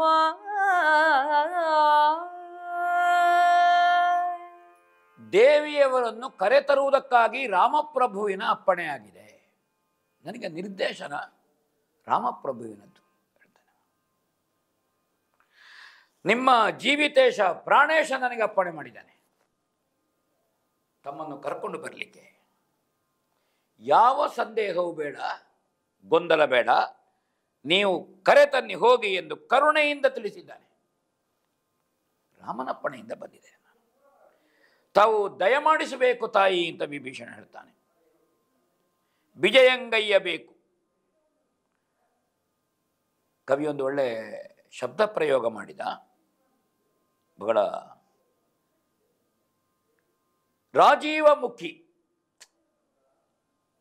ರಾಜೀವಮುಖಿ, ಚಂದ್ರಮುಖಿ. ಯಾಕಂದ್ರೆ ತಾವರೆ ಅರಳುವುದಕ್ಕೆ ಸೂರ್ಯ, ನೈದೆಲೆ ಅರಳುವುದಕ್ಕೆ ಚಂದ್ರ. ಎರಡೂ ಪಂಕಜಗಳೇ. ಸೀತೆಯ ಮುಖ ಅರಳಿತಂತೆ, ಅಷ್ಟರವರೆಗೆ ಸೀತೆಯ ಮುಖ ಅರಳಿಲ್ಲ. ಹನುಮಂತ ಬಂದು ಹೋದವಾಗಲೂ ಸೀತಾಮಾತೆಗೊಂದು ಆತಂಕ ಏನೋ ಇತ್ತು, ಸಂತೋಷದಲ್ಲಿ ಅರಳಿತಂತೆ. ರಾಮಚಂದ್ರಮನನ್ನು ಸ್ಮರಿಸಿಕೊಂಡು ಹೇಳ್ತಾಳೆ ಅವಳು. 11 ತಿಂಗಳು ರಾಮನನ್ನು ಹೊರತುಪಡಿಸಿ ಬೇರೆ ಯಾವ ಹೆಸರನ್ನು ಸೀತೆ ನೆನಪಿಸಲಿಲ್ಲ, ಅದನ್ನು ಉಚ್ಚರಿಸಲಿಲ್ಲ.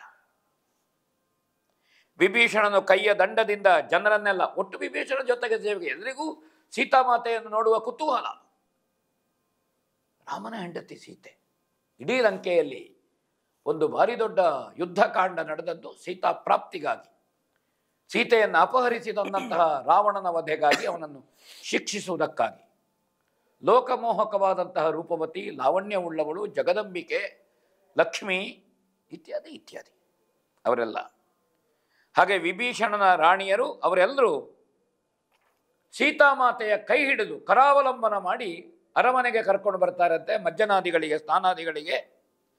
ಮತ್ತೆ ಮಧುರವಾದ ಮಾತಿನಿಂದ ಅತ್ಯಂತ ವಿನೀತನಾಗಿ ಅಳುಕುತ್ತಾ ಬಳುಕುತ್ತಾ ಮುಜುಗರದಿಂದ ಸೀತಾಮಾತೆಗೆ ಮತ್ತೆ ವಿಭೀಷಣ ವಿಜ್ಞಾಪನೆ ಮಾಡ್ತಾನೆ, ಪ್ರಾರ್ಥನೆ ಮಾಡ್ತಾನೆ. ಕೇಳೋಣ.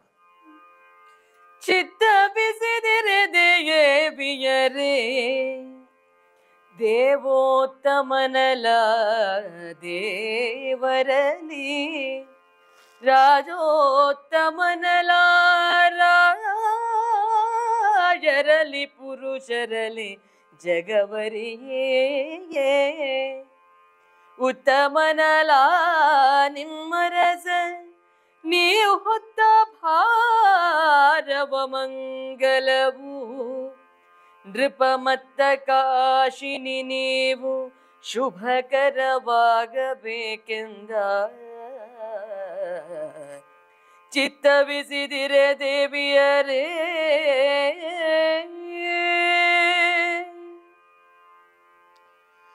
ನೀವು ಗಮನಿಸಬೇಕಮ್ಮ, ದೇವಿಯವರು ಗಮನಿಸಬೇಕು ನನ್ನ ಮಾತನ್ನು ಅಂತ ವಿನೀತನಾಗಿ ಪ್ರಾರ್ಥನೆ ಮಾಡ್ತಾನೆ. ನಿಮ್ಮ ಅರಸ ರಾಮಚಂದ್ರಮ ದೇವರಲ್ಲಿ ದೇವ, ದೇವೋತ್ತಮನಿದ್ದಾನೆ, ದೇವ ಸಾರ್ವಭೌಮನಿದ್ದಾನೆ. ಸಾಮಾನ್ಯನಲ್ಲ ಆ ವ್ಯಕ್ತಿತ್ವ. ನೋಡ್ತಾನೆ, ರಾಜರಲ್ಲಿ ಶ್ರೇಷ್ಠ ಚಕ್ರವರ್ತಿ, ಸಪ್ತದ್ವೀಪಾಂಕಿತವಾದಂತಹ ಭೂಖಂಡಕ್ಕೆ ಚಕ್ರವರ್ತಿ ಇದ್ದಾನೆ. ಅವನ ಯೋಗ್ಯತೆ ಅಷ್ಟು ದುಡಿದಿದೆ. ಜಗತ್ತು ತಿಳಿದಂತೆ ಉತ್ತಮ ಪುರುಷ ಮಾತ್ರ ಅಲ್ಲ, ಪುರುಷೋತ್ತಮನಿದ್ದಾನೆ. ಪ್ರಪಂಚದಲ್ಲಿ ಉತ್ತಮ ಪುರುಷರು ಅನೇಕರಿದ್ದಾರೆ, ಆದರೆ ರಾಮಭದ್ರ ಪುರುಷೋತ್ತಮನಿದ್ದಾನೆ. ದೇವರ ಸಾಕ್ಷಾತ್ಕಾರ ಅದು. ಈಗ ತಾವಿರುವ ಸ್ಥಿತಿ ಅಮಂಗಳಕರವಾಗಿದೆ. ಯಾವ ನಾರುಡೆಯನ್ನು ತಾವು ಉಟ್ಟುಕೊಂಡಿದ್ದೀರಾ ಪಂಚವಟಿಯಲ್ಲಿ, ಅದೇ ಗೈರಿಕವಸನ ನಾರುಡೆಯಲ್ಲಿ ತಾವಿದ್ದೀರಿ. ಕೂದಲೆಲ್ಲ ಕೆದರಿ ಹೋಗಿದೆ, ದೇಹ ಕೃಶವಾಗಿ ಹೋಗಿದೆ ಸೀತೆಯದ್ದು. 11 ತಿಂಗಳಾಯಿತು, ತಲೆ ಯಾವುದೇ ತೈಲವನ್ನು ಕಾಣದೆ, ಮಂಗಳ ದ್ರವ್ಯಗಳ ಪರಿಮಳ ದ್ರವ್ಯಗಳ ಯಾವುದನ್ನು ಪೂಜೆ ಅಮಂಗಳಕರವಾಗಿ ತಾವಿದ್ದೀರಿ. ಆ ಕಾರಣದಿಂದ ಈಗ ಶುಭ್ರರಾಗಿ, ಅಂದರೆ ಸಾಲಂಕೃತ ಒಬ್ಬಾಕೆ ಹೆಣ್ಣು ಒಂದು ಹೇಗೆ ಹೋಗಬೇಕು ಗಂಡನನ್ನು ಕಾಣುವುದಕ್ಕೆ. ಸಾಯಂ ಸಂಧ್ಯೆ ಹೊತ್ತಿಗೆ ಗಂಡ ಮನೆಗೆ ಬರುವಾಗ ಹೆಂಡತಿ ಅಲಂಕಾರ ಮಾಡಿಕೊಂಡು ಸ್ವಾಗತಿಸಬೇಕು ಅಂತ ಒಂದು ರೂಢಿಯ ಮಾತಿದೆ. ಅರಮನೆಗಳಲ್ಲೆಲ್ಲ ಹಾಗಿತ್ತು. ಅದು ಗಂಡನನ್ನು ಸ್ವಾಗತಿಸುವ ಕ್ರಮ. ಈಗ ರಾಮದರ್ಶನಕ್ಕಾಗಿ ಹೋಗುವಂತಹದ್ದು. ರಾಮಚಂದ್ರಮನು ಸೀತಾ ದರ್ಶನದ ನಿರೀಕ್ಷೆಯಲ್ಲಿದ್ದಾನೆ. ಅವಾಗ ತಾವು ಹೀಗೆ ಹೋಗುವುದಲ್ಲ, ವಿಭೀಷಣ ಮಾತಾಡಿದ. ಸ್ವಸ್ವರೂಪ ಪ್ರಜ್ಞೆ ಉಳ್ಳ ರಾಮನ ಮನೋಧರ್ಮವನ್ನು ಅರ್ಥ ಮಾಡಿಕೊಂಡಂತಹ ಸೀತೆ ಹೇಳ್ತಾಳೆ, ಬೇಡ ಹೇಳ್ತಾಳೆ ಅಂತ ಅವಳು. ಕೇಳು. ಬೇಡ ಜಗದಪಹಾಸ್ಯವದು ಮಾತಾಡಿ ಕೆಡಿಸಲದೇಕೆ. ಬೇಡ ಜಗದಪಹಾಸ್ಯವದು ಮಾತಾಡಿ ಕೆಡಿಸಲದೇಕೆ. ಸಹಜದಲಾಡಿದನು ರಘುನಾಥ ನಾನದ ಬಲ್ಲೆ ಪೂರ್ವದಲ್ಲಿ. ಕೊಡದಿ ಜಾಗದಲ್ಲಿ ವೈರಿ ವಿಭಾಡ ನಂಘ್ರಿಯ ಕಾಬುದು ಚಿತವು. ಬೇಡಿಕೊಂಬೆನು ನಿನ್ನ ಬಂದುದು ಮಾಡು ಉಪಚಾರ. ಬೇಡ ಜಗದಪಹಾಸ್ಯವದು.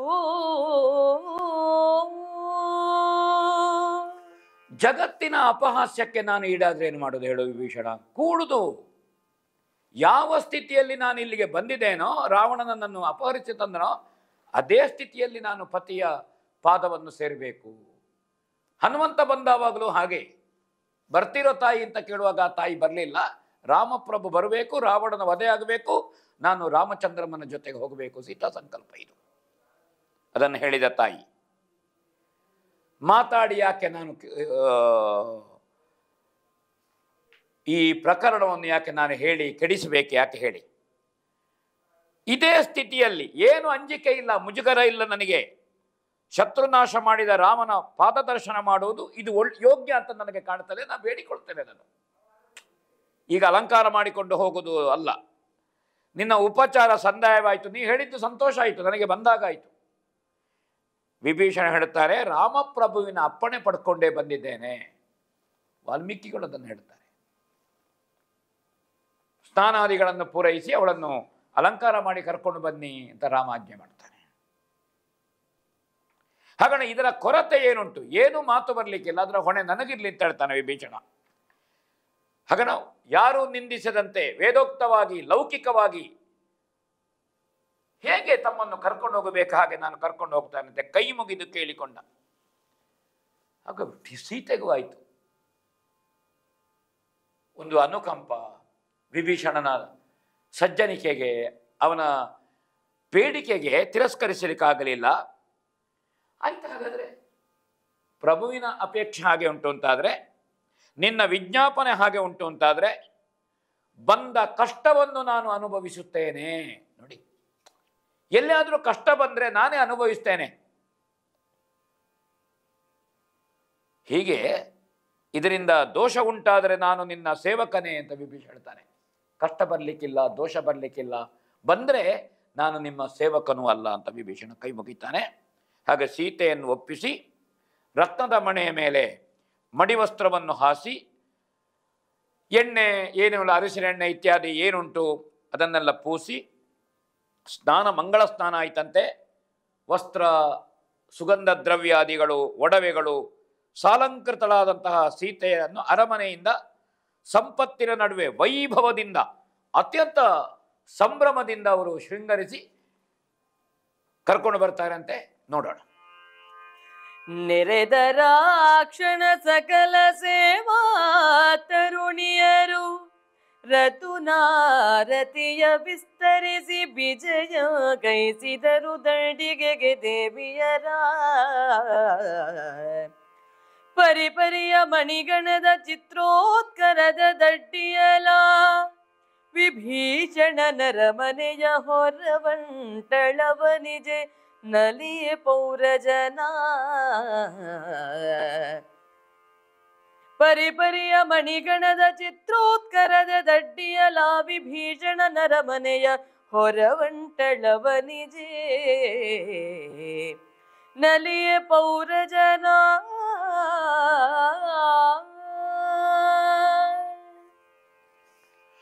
ಬಹಳ ವೈಭವದಿಂದ ಆ ದಂಡಿಗೆಯನ್ನು ಹೊರುವುದಕ್ಕೆ ನಾರಿಮಣಿಯರು ಸೇರಿದ್ರು, ಆರತಿಯನ್ನು ಎತ್ತಿದ್ರು. ಬೆಲೆ ಬಾಳುವ ಅನೇಕ ಅರಮನೆಯಿಂದ ಎಲ್ಲ ಸಂಭ್ರಮದ ಜೊತೆಗೆ ಹೊರಟ್ಲಂತೆ.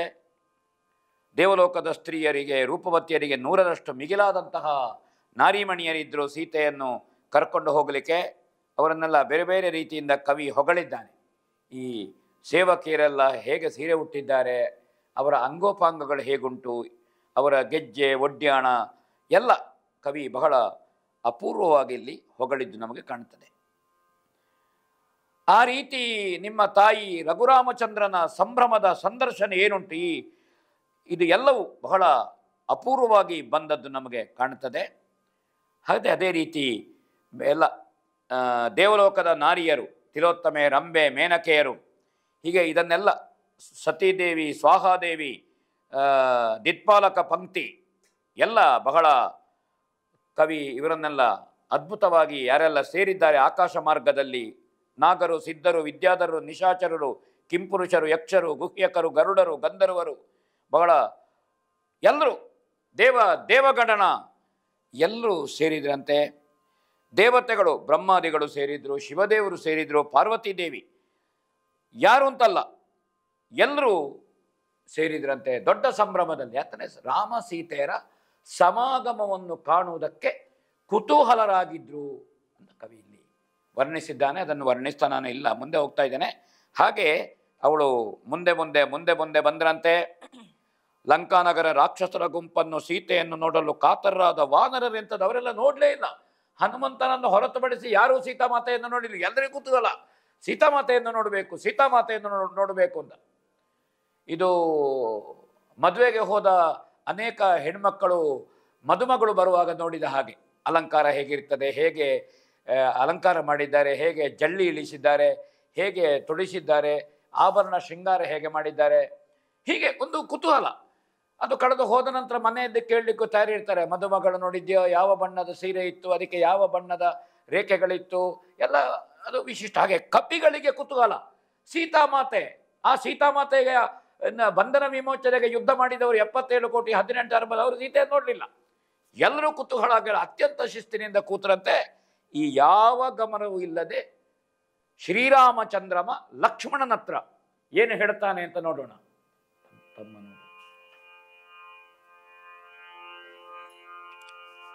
ತಮ್ಮ ನೋಡಿ ಬಹವಿಕಾರವಿದೆಮ್ಮದಾಗಲು ಬೇಕು, ನಾಚಿಕೆ ನಮ್ಮಿತೈಲೆ ಸಾಗಿ ನೋಡಚ್ಚರಿಯ ನೀನೆನುತ ಚಿಮ್ಮುವ ಮರುಷದಗ್ನಿ ಕಣದಲ್ಲಿ ಬಿಮ್ಮಿನುದ್ರೇಕದಲ್ಲಿ ಸುರಪನ ಮೊಮ್ಮನನು ಕರೆದಿಳುಹಿತ ಹೋಗೆದು ನೇಮಿಸಿದ. ತಮ್ಮ ನೋಡು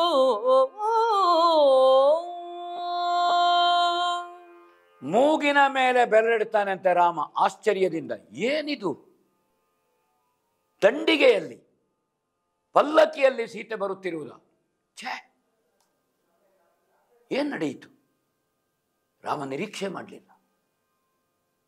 ಶೃಂಗರಿಸಿ ಕರ್ಕೊಂಡು ಬರುವುದು ಹೌದು, ಹೊತ್ತುಕೊಂಡು ಬರ್ತಾ ಇದ್ದಾನೆ. ಇವರು ರಾಕ್ಷಸಾಧಿಪತಿಯಾದಂತಹ ವಿಭೀಷಣ, ಒಬ್ಬ ಸಾರ್ವಭೌಮನಾದಂತಹ ವಿಭೀಷಣನ ವ್ಯವಸ್ಥೆ ವಿಕಾರ ನೋಡಿದೆಯಾ ತಮ್ಮ ಲಕ್ಷ್ಮಣ ಅಂತ ಕೇಳ್ತಾನೆ ರಾಮ.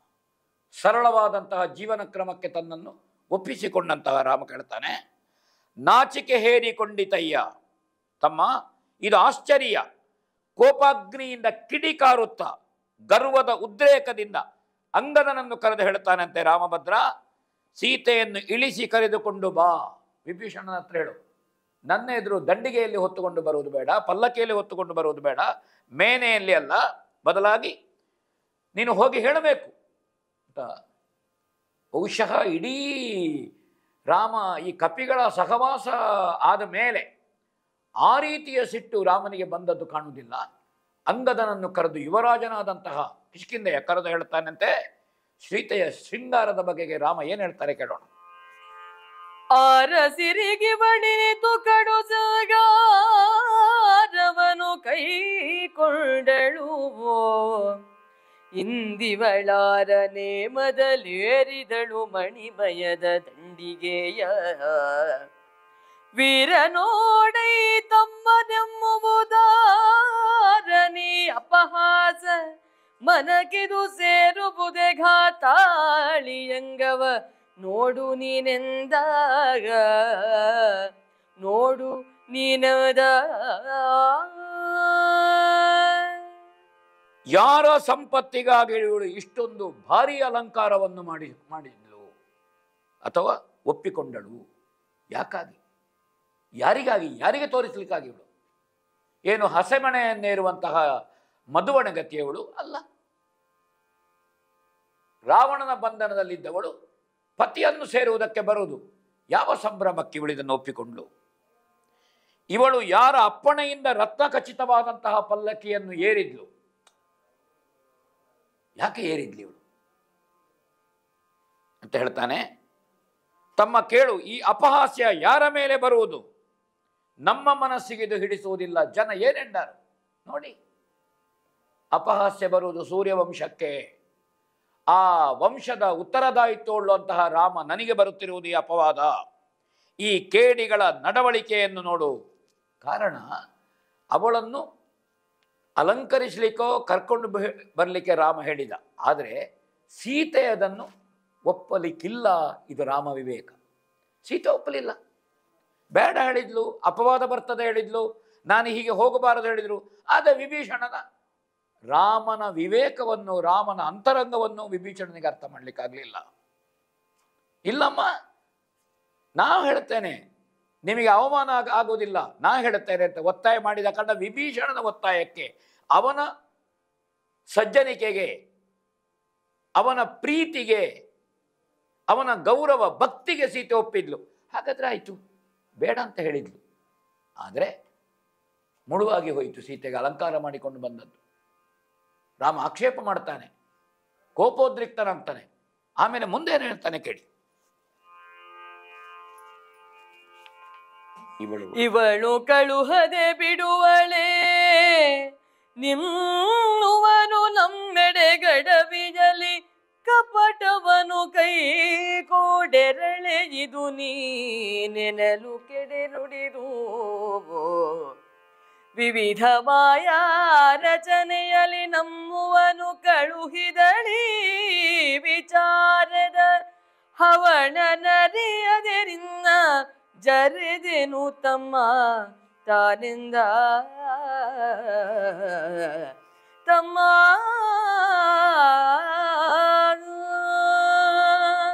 ಇವಳು ಅಪಹಾರಗೊಳ್ಳುವುದಕ್ಕೆ ಇವಳೇ ಕಾರಣ, ಬೇರೆ ಯಾರೂ ಕಾರಣನಲ್ಲ. ಯಾಕೆ ಸೀತಾಪಹಾರ ಆಯಿತು? ಹೇಗೆ ಮಾಯೆಗೆ ಒಳಪಟ್ಲು? ಹೇಗೆ ರಾವಣ ಮೋಸದಿಂದ ಕದ್ದುಕೊಂಡೋದ? ಗೊತ್ತಾಯ್ತು ತಮ್ಮ ನಿನಗೆ? ಇವಳು ನಿನ್ನನ್ನು ಕೂಡ ಕಾಡಿಗೆ ಕಳುಹಿಸಿದ್ದಾಳೆ, ನನ್ನನ್ನು ಹೊರಡಿಸಿದ್ದಾಳೆ. ಇವಳು ವಿಧ ವಿಧವಾದಂತಹ ಮಾಯೆಯಿಂದ ಕಳುಹಿಸಿದ್ಲು. ಕಣ್ಣೀರಾಕಿದ್ಲು. ಅದು ರಾಕ್ಷಸನ ಮಾಯೆ. ಹೇಳಿದ್ಲು, ಒಪ್ಪಲಿಲ್ಲ. ನೀವು ಹೋಗಿ ಆ ಮೃಗವನ್ನು ಕೊಂದು ಚರ್ಮ ತೆಕ್ಕೊಂಡು ಬಾರದೇ ಇದ್ರೆ ಮೃಗವನ್ನೇ ತರಬೇಕು, ಆಗದಿದ್ದರೆ ಅದರ ಚರ್ಮವನ್ನು ತರಬೇಕು, ನಾನು ಕಂಚುಕ ಮಾಡಿಕೊಳ್ತೇನೆ, ಇಲ್ಲದಿದ್ದರೆ ಇಲ್ಲದಿದ್ದರೆ ನಾನು ಸಾಯ್ತೇನೆ, ಕೂದಲನ್ನು ಕುತ್ತಿಗೆಗೆ ಸುತ್ತಿಕೊಂಡು. ಯಾವ ವಿವೇಕದ ಮಾತುಗಳನ್ನು ಇವಳು ಕೇಳಲಿಲ್ಲ. ಆಯಿತು, ನಾ ಹೊರಟೆ. ಚಿನ್ನದ ಜಿಂಕೆ ಸಾಯುವ ಹೊತ್ತಿಗೆ ಮಾರೀಚನಾಗಿ ಬಿದ್ದ, ಮಾಯೆ ಅಂತ ಗೊತ್ತಿತ್ತು. ಸಾಯುವಾಗ ಒಂದು ಹಾ ಸೀತಾ, ಹಾ ಲಕ್ಷ್ಮಣ ಹೇಳಿದ. ಅದು ಮಾಯೆ ಅಂತ ನೀನು ಎಷ್ಟು ಸಲ ಹೇಳಿದ್ರು ಇವಳು ಒಪ್ಪಲಿಲ್ಲ. ಲಕ್ಷ್ಮಣನಲ್ಲಿ ರಾಮ ಹೇಳ್ತಾನೆ, ನಿನ್ನನ್ನು ಕಳುಹಿಸಿದ್ದು ಕೆಟ್ಟ ಮಾತಿನಿಂದ. ಅಣ್ಣ ಸತ್ತರೆ ನನ್ನನ್ನು ಪಡೆಯಬಹುದು ಎಂಬಂತಹ ದುರ್ವಾಂಚೆ ನಿನ್ನಲ್ಲಿದೆ, ನೀನು ಭರತನಿಂದ ಪ್ರೇಷಿತನಾಗಿ ಬಂದಿದ್ದಿ. ಈ ಮಾತಿನಿಂದ ಲಕ್ಷ್ಮಣ ಹೊರಡ್ತಾನೆ. ನಿನಗೂ ಅಸಹ್ಯವಾದ ವೇದನೆ ಉಂಟು ಮಾಡುವ ಮಾತನ್ನು ಹೇಳಿದ್ಲಿ ಇವಳು. ಈ ಯಾವ ವಿಚಾರ ಗೊತ್ತಿಲ್ಲದೆ ತಮ್ಮ ನಿನ್ನನ್ನು ನಿಂದಿಸಿದೆ ನಾನು ಬರುವಾಗ. ಯಾಕೆ ಸೀತೆಯನ್ನು ಬಿಟ್ಟು ಬಂದಿದ್ದಿ? ನನ್ನ ಎಡಭಾಗ ಅದರ್ತಾ ಇದೆ, ಶಕುನ ಚೆನ್ನಾಗಿಲ್ಲ. ನಿನ್ನನ್ನು ನಿಂದಿಸುವುದಕ್ಕೆ, ನಿನಗೆ ನೋವನ್ನು ಕೊಡುವುದಕ್ಕೆ ಕಾರಣ ಯಾರು? ಇವಳೇ ಕಾರಣ ಆದದ್ದು. ಸೀತಾಪಾರದ ಸಂದರ್ಭದಲ್ಲಿ ಮಾಯಾಜಿಂಕೆಗೆ ಮೋಹಿತೆಯಾಗಿ ಸೀತೆ ನಡ್ಕೊಂಡ ರೀತಿಯನ್ನು ಲಕ್ಷ್ಮಣನ ಹತ್ರ ಹೇಳಿ ರಾಮ ಹೇಳ್ತಾನೆ, ಕೂಡುದು. ಇವಳ ನಡವಳಿಕೆ, ಇವಳ ಮಾತುಗಳೇ ಆ ಸಂದರ್ಭದಲ್ಲಿ ನೋವನ್ನು ತಂದು ಕೊಟ್ಟಿತ್ತು. ಅದಕ್ಕಾಗಿ ನಿನಗೂ ನಾನು ನೋವನ್ನು ಕೊಟ್ಟೆ ಲಕ್ಷ್ಮಣ ಅಂತ ರಾಮ ಹೇಳ್ತಾನೆ. ಆಮೇಲೆ ರಾಮನ ಮಾತುಗಳನ್ನು ಕೇಳೋಣ. ಒಲ್ಲೆ ನಿನ್ನದೆ ಪರರ ವೈಭವದಲ್ಲಿ ಚಿತ್ತವ ಬೆರೆಸಿ ಕಾಮುಕ ವಲ್ಲಭೆಯರಂದವನು ಮೆರೆದೆಮ್ಮೆಡೆಗೆ ನಡೆತಹುದು. ಒಳ್ಳಿತೇ ನಮ್ಮನ್ವಯಗೆ ಭಯವಿಲ್ಲದಿಹ ಪರಿಯಾಯ್ತುಟೋ, ನಾವಿಲ್ಲಿ ಈ ಪರಿ ಕರ್ಡು ಕೇಳಿದ ಕಣೆಯವಿಲ್ಲೆಂದ.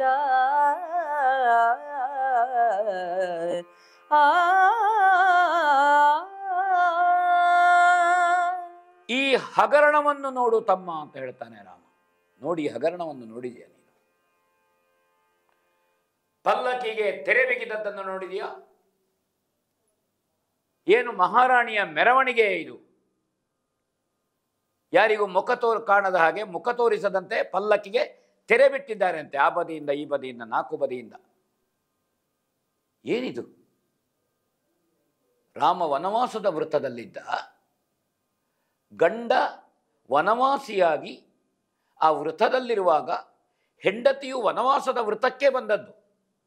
ನಿನ್ನ ಜೊತೆಗೆ ಪತಿವ್ರತ ಧರ್ಮದಂತೆ ಬರ್ತೇನೆ, ನಾನು ವನವಾಸದ ವೃತ್ತದಿಂದ ಇನ್ನೂ ವೃತ ಮುಗಿಸಲಿಲ್ಲ, ಆದರೆ ಇವಳು ಈಗ ವೃತ ಮುಗಿದು ಹೋಗಿದೆ, ಬರ್ತಾ ಇದ್ದಾಳೆ ಇವಳು. ಮೆರೆದು ಬರುತ್ತಿರುವ ಪಲ್ಲಕ್ಕಿಯನ್ನು ನೋಡಿದೀಯ ನೀನು? ಮಾತ್ರ ಅಲ್ಲ, ಕಂಚುಕಿಗಳು ಮಾಡುತ್ತಿರುವ ಬಿರುದಾವಳಿಗಳ ಹೊಗಳಿಕೆ. ಏನು ಬಿರುದಾವಳಿ ಇವಳಿಗೆ, ಸೀತೆಗೆ? ಸೇವಕಿಯರು ಸೀತೆಯ ಬಿರುದಾವಳಿಗಳನ್ನು ಹೇಳ್ತಾ ಇದ್ಲಂತೆ, ಘೋಷಣೆಯನ್ನು ಕೂಗುತ್ತಾ ಇದ್ಲಂತೆ. ರಾಮನಿಗೆ ಸಖಿಯಾಗಲಿಲ್ಲ. ಕೇಳಿದೀಯಾ? ನಮ್ಮನ್ನು ನಗೆಗೀಡು ಮಾಡಿತು ಅಂತ ಹೇಳ್ತಾನೆ ರಾಮ. ಲೋಕ ನಗಡುತ್ತದೆ. ಇಂತಹ ಅಪಸವ್ಯಗಳು, ಈ ವರ್ತನೆಗಳು, ಅವಿವೇಕ ತರದ ವರ್ತನೆಗಳು ನನಗೆ ಸಹಿ ಅಲ್ಲ ತಮ್ಮ, ನನಗಿಷ್ಟ ಆಗಲಿಲ್ಲ ಅದು. ಇವಳಿಗೆ ಸ್ವಲ್ಪ ಆದರೂ ವಿವೇಕ ಬೇಡವೋ? ತಾನು ಯಾರು, ರಾಮ ಯಾರು, ತಾನು ಹುಟ್ಟಿದ ಮನೆತನ ಯಾವುದು, ತಾನು ಸೇರಿದ ಮನೆತನ ಯಾವುದು? ಲೋಕದಲ್ಲಿ ಎಲ್ಲರೂ ನಮ್ಮನ್ನು ನಿಂದಿಸುವ, ನಮ್ಮ ಬಗೆಗೆ ನಿಂದನೀಯ ಮಾತುಗಳನ್ನು ಹೇಳುವ, ನಮ್ಮ ವರ್ತನೆಗಳ ಬಗೆಗೆ ಜನ ಏನಾಡಿಕೊಂಡಾರು? ಅಗೌರವಿಸಿದ್ರೆ, ಗೌರವವನ್ನು ಕೊಡದೇ ಇದ್ರೆ, ಹಾಗೆ ಮುಖವನ್ನು ತಿರುಗಿಸಿದನಂತೆ ರಾಮ. ನನಗೆ ಸೀತೆಯನ್ನು ನೋಡುವುದಕ್ಕೆ ಇಷ್ಟ ಇಲ್ಲ, ಈ ಪಲ್ಲಕ್ಕಿಯಲ್ಲಿ ಬರುವುದನ್ನು ನೋಡುವುದಕ್ಕೆ ಇಷ್ಟ ಇಲ್ಲ. ನೋಡಿ, ವಿಭೀಷಣನ ಒತ್ತಡಕ್ಕೆ ಮಣಿದ ಸೀತೆ. ಆಯ್ತು, ಹಾಗಾದ್ರೆ ಇದು ಸೀತೆಯೇ ಕಾರಣ ಅಲ್ಲ, ಕಾರಣ ವಿಭೀಷಣ. ಆದರೆ ರಾಮಪ್ರಭುವಿಗೆ ಅದು ಗೊತ್ತಿಲ್ಲ. ಸೀತೆಯ ವಿವೇಕ ಆ ರೀತಿ ಬರುವುದನ್ನು ರಾಮ ನಿರೀಕ್ಷೆ ಮಾಡಿರಲಿಲ್ಲ. ಆಕ್ಷೇಪಿಸ್ತಾನೆ. ಮುಂದೆ ಅವರ ಸಮಾಗಮ ಹೇಗಾಗ್ತದೆ ಅಂತ ನಾವು 95ನೇ ಸಂಚಿಕೆಯಲ್ಲಿ ನೋಡೋಣ. ಈ ಸಂಚಿಕೆಗೆ ಮಂಗಲಾಡೋಣ. ಭವ ಭವಾರ್ಣವನಾಶನ ಆರ್ಜಿತ ದುರಿತ ಕೋಟಿಯ ತವಿಸುವ ಗದ ನಾಮ ಸರಸಿಜ ಭವ ಭವಾಚ್ಯುತ ರಮಲ ಪದವಿಯ ನೀವ ಗುಣನಾಮ ಶಿವನ ನೆಚ್ಚಿನ ನಾಮ ಗಿರಿ ಸಂಭವೆಯ ನೇಮದ ನಾಮ ಸುರ ನರ ಭುವನ ಪಾವನ ನಾಮ ಸೀತಾಪತಿಯ ಸಿರಿನಾಮ ಶ್ರೀರಾಮ ಸೀತಾಪತಿಯ ಸಿರಿನಾಮ